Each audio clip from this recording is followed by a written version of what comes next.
بسم اللہ الرحمن الرحیم وقل جاء الحق وزهق الباطل ان الباطل کان زہوقا صدق اللہ العظیم۔ سامعین محترم، سوال ہوتا ہے کہ جی ڈاکٹر ذاکر نائک اور جاوید غامدی سے قرآن کیوں نہیں سمجھنا چاہیے؟ علماء جو حق بیان کرتے ہیں وہ بھی بتا رہے ہیں کہ جی ذاکر نائک اور غامدی سے قرآن نہیں سمجھنا چاہیے۔ مطلب کیا ہے کہ یہ جو اپنے درس دیتے ہیں، یہ جو اپنا انہوں نے فتنہ شروع کیا ہوا ہے، وہ ان کا نہیں سننا چاہیے۔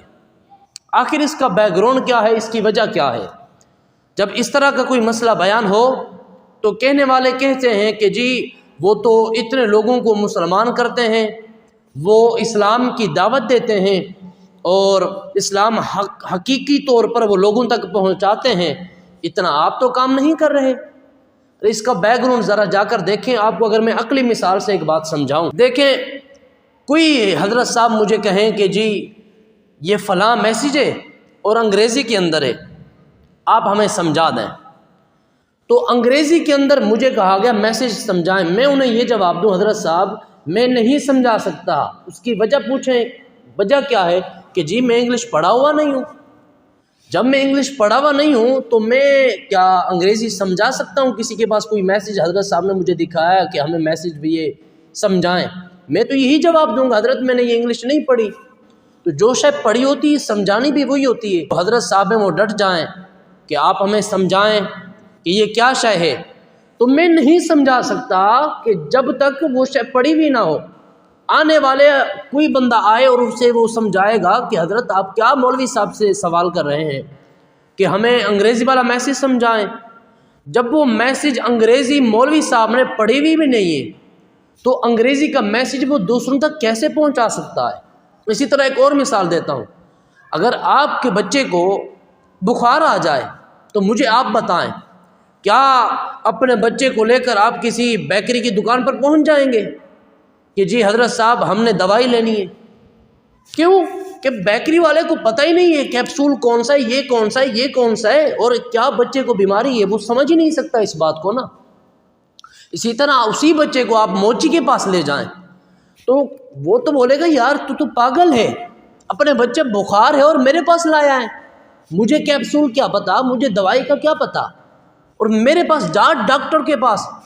کسی کو بخار ہو اس کا علاج اس کے ڈاکٹر کے پاس ہوتا ہے۔ اگر آپ کا موبائل خراب ہو جائے تو موبائل کا علاج اس کے مکینک کے پاس ہوتا ہے۔ اگر آپ کی کوئی مشینری خراب ہو جائے مشینری کا علاج اس کا جو ڈاکٹر ہوگا بنانے والا اس کے پاس ہوتا ہے۔ تو پتہ یہ چلا، آپ بھی میرے ساتھ متفق ہوں گے کہ جی جو انسان نے جو شے پڑھی ہوئی ہوتی ہے، جس شے پر اسے مہارت حاصل ہوتی ہے، اس کا علاج وہی کر سکتا ہے اور کوئی نہیں کر سکتا۔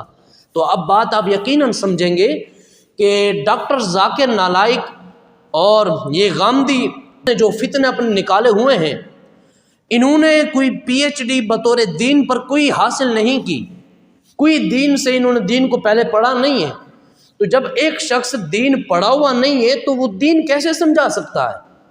آپ مثال کے طور پر آپ کو ایک اور عقلی مثال دے دوں کہ آپ اپنے بچے کو جب بھیجیں گے اسکول کے اندر تو آپ کہیں گے کہ جی میں نے اپنے بچے کو قرآن کا حافظ بنوانا ہے، قرآن کا حفظ کرانا ہے، تو اپنے بچے کو اسکول کے اندر بھیجیں گے اور جا کر کہیں گے اسکول کے پرنسپل کو، پرنسپل صاحب ہم نے اپنے بچے کو قرآن حفظ کرانا ہے، تو آپ بتائیں یہ آپ پر بات ہے، پرنسپل آپ کو کیا یہ جواب دے گا جی کرا دیں گے، یا یہ جواب دے گا نہیں کرائیں گے؟ نہیں کرائیں گے۔ کیوں؟ اسکول کے اندر قاری صاحب کہاں سے آئے؟ اسی طرح کالج میں لے جائیں، اکیڈمی میں لے جائیں تو وہاں پر آپ کو جواب ایک ہی ملے گا، جی ہمارے پاس تو اسکول سسٹم ہے، دنیاوی تعلیم ہے، قرآن تو نہیں پڑھایا جاتا۔ ہاں البتہ جہاں پر قرآن کے حافظ ہوں گے تو وہاں پر کہا جائے گا، آپ کو پرنسپل صاحب کہیں گے کہ جی ہمارے پاس قاری صاحب فلاں ہیں، وہ پڑھاتے ہیں اور قرآن کی تعلیم دیتے ہیں۔ تو کیا ہوا؟ آپ کو ایک دنیا دار، چاہے وہ اس نے ایم اے کی ہوئی ہے، وہ آپ کو قرآن حفظ نہیں پڑھا سکتا۔ کیوں؟ اس نے خود پڑھا ہوا نہیں ہے۔ اسی طرح آپ کو کوئی بیماری لاحق ہو جائے، آپ کسی اور کے پاس چلے جائیں، جب تک اس بیماری کے ماہر ڈاکٹر کے پاس، حکیم کے پاس، طبیب کے پاس نہیں جائیں گے تو آپ کو پتہ نہیں چلے گا۔ اسی طرح آپ اپنے بچے کو قرآن حفظ کرانے کے لیے اسکول، کالج نہیں بھیجیں گے بلکہ مدرسے میں بھیجیں گے۔ کیوں؟ آپ کو پتہ ہے کہ مدرسے کے اندر اساتذہ، قاری صاحبان، حافظ صاحبان بیٹھے ہوئے ہیں اور وہ قرآن حفظ کراتے ہیں۔ تو یہاں سے حقیقتاً پتہ چل گیا کہ جو بندہ جس شے کا ماہر ہوتا ہے وہ شے اسی بندے سے سیکھی جاتی ہے۔ ڈاکٹر ذاکر نائک، جاوید غامدی، اس طرح کے جتنے فتنے اٹھے ہوئے ہیں، کیا یہ انہوں نے تعلیم دین پڑھا ہوا ہے؟ پہلے ہرگز نہیں پڑھا۔ تو جب نہیں پڑھا تو پھر آپ ان سے جا کر کیوں سیکھتے ہیں؟ پھر جی کہتے ہیں کہ حضرت یہ آئے، انہوں نے اپنی سوشل میڈیا پر اپنا پیغام جاری کیا اور انہوں نے اپنا ایک فتنہ برپا کیا۔ ہم نہیں چاہتے کہ فتنہ برپا ہو، ہم تو یہ چاہتے ہیں امت مسلمہ اکٹھی ہو، متفق ہو۔ ہم توڑنے والے نہیں، ہم جوڑنے والے ہیں۔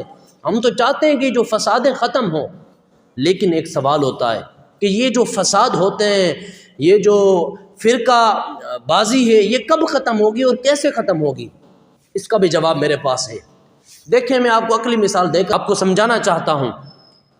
آپ کسی جگہ جا کر نماز پڑھتے ہوں اور وہاں جا کر امام صاحب کے پیچھے آپ درس سنتے ہوں، نماز پڑھتے ہیں، وہاں پر قرآن پڑھتے ہیں۔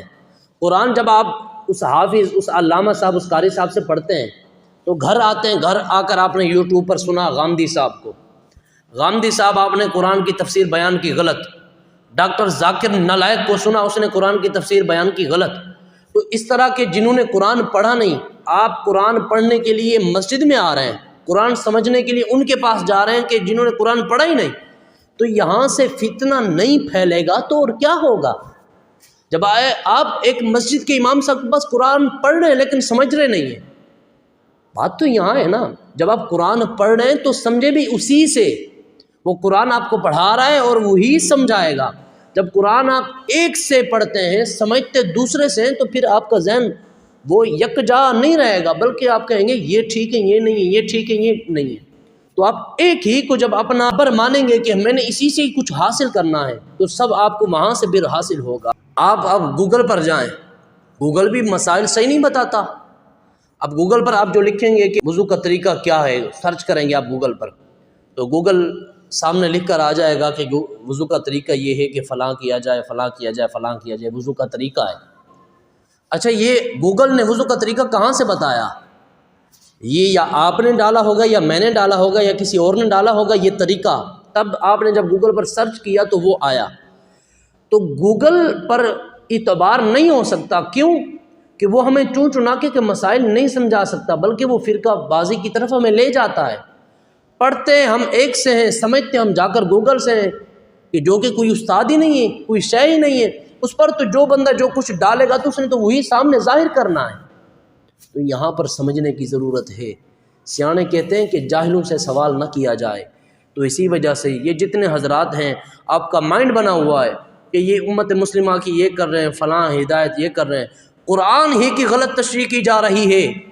امت مسلمہ کب جاگے گی؟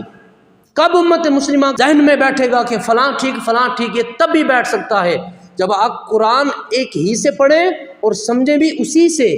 جب آپ اسی سے پڑھیں گے، اسی سے سمجھیں گے، پھر آپ کا ذہن جو یکجا رہے گا اور آپ کو پتہ چلے گا کہ واقعی مسلک اہل سنہ والجماعہ متفق مسلک ہے۔ تو دعا کرتا ہوں اللہ رب العزت سے، اللہ رب العزت ہمیں یہ جو فتنے اٹھے ہوئے ہیں ان خلاف ہمیں حق کی آواز بلند کرنے کی توفیق عطا فرمائے، اور اللہ رب العزت ہمیں صحیح حق مسلک اہل سنہ والجماعہ